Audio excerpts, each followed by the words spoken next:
Explanation आ जाती है। इसमें क्या होती है कि सन रेज़ होती हैं, सन है तो वहाँ से सन रेज़ आ रही होती हैं, यहाँ पे आपकी ओजोन लेयर जो है वो प्रेजेंट होती है। और इसमें हमारी एटमॉस्फेयर है उसकी डिफरेंट लेयर्स आ जाती हैं, जिसमें ऑक्सीजन भी प्रेजेंट है, ओजोन लेयर भी है, जो आपने ऑलरेडी डिस्कस किया हुआ है क्लास 10th में। ठीक है, तो इसमें क्या होगा कि जैसे ही सन रेज़ आती हैं ओजोन के साथ स्ट्राइक करती हैं, तो ओजोन के साथ जैसे ही स्ट्राइक करती हैं तो वहाँ पे क्या होता है कि अगर आप उसको ऑक्सीजन में कन्वर्ट करना चाहें तो आप उसको नहीं ऑक्सीजन में कन्वर्ट कर सकते, तो ये बहुत ज़्यादा टफ़ प्रोसेस हो जाता है। तो इस तरह अगर आप ऑक्सीजन को देखें तो ऑक्सीजन जो है उसको ओजोन में कन्वर्ट कर सकते हैं। तो हम ये कह सकते हैं कि ये जो प्रोसेस है, जो ओजोन को ऑक्सीजन को आप ओजोन में कन्वर्ट कर सकते हैं, तो ये एक सिंगल डायरेक्शन में होगा, वन डायरेक्शन में होगा। ये अब स्पॉन्टेनियस तो हो रहा है, मीन्स के ऑटोमेटिकली ये हो रहा है, इसके लिए एक्सटर्नल फोर्स रिक्वायर्ड नहीं है, लेकिन ये वन डायरेक्शन में है। ठीक है, आप उसको रिवर्स नहीं कर सकते, therefore we can say that it is monotropic. इसमें ओजोन की कंसंट्रेशन अबाउट 10 ppm है पार्ट्स पर मिलियन, और occurs 24 to 30 kilometre from the surface of the earth. ये आप इसको डिटेल में पढ़ चुके हैं जो एटमॉस्फेयर की लेयर्स हैं इन 10th ग्रेड्स।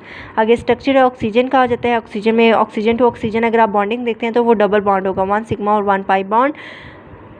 ओजोन मालिक्यूल में देखें तो उसमें एंगल 117 डिग्री होगा between the bonds as indicated.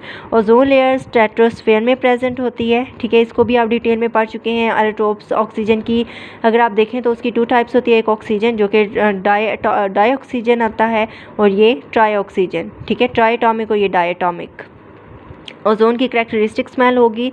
इसके अलावा अगर आप कंसनट्रेशन देखते हैं above 1000 ppm, it causes health hazards. Allotropes आ जाती हैं, सल्फ़र की मोस्ट इंपॉर्टेंट है, ये लॉन्ग में अक्सर आ जाता है।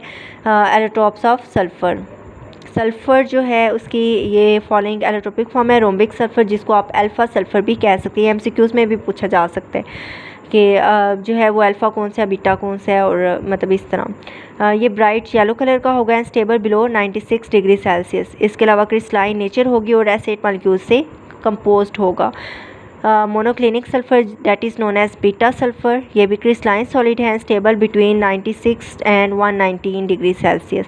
तो अगर इसको आप रोम्बिक सल्फ़र में भी कन्वर्ट कर सकते हैं। इसके लिए आपने इसको हीट करना, रोम्बिक सल्फ़र में रूम टेम्परेचर पे ये रोम्बिक सल्फ़र में कन्वर्ट हो जाता है।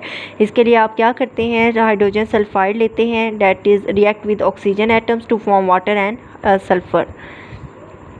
ये अमोर्फस सॉलिड होगा। Plastic sulphur that is gamma sulphur, ये सुपर कूल फॉर्म होती है सल्फ़र की। इसमें जो येलो सल्फ़र होगा जो आपका ये रोम्बिक सल्फ़र है, उसको हीट करेंगे बॉइलिंग पॉइंट तक, फिर उसको किसी भी दूसरे लिक्विड वाटर में उल्टा देते हैं, पोर कर देते हैं, तो फिर ये रोल अप हो जाता है and produce ribbons resembling plastic like material.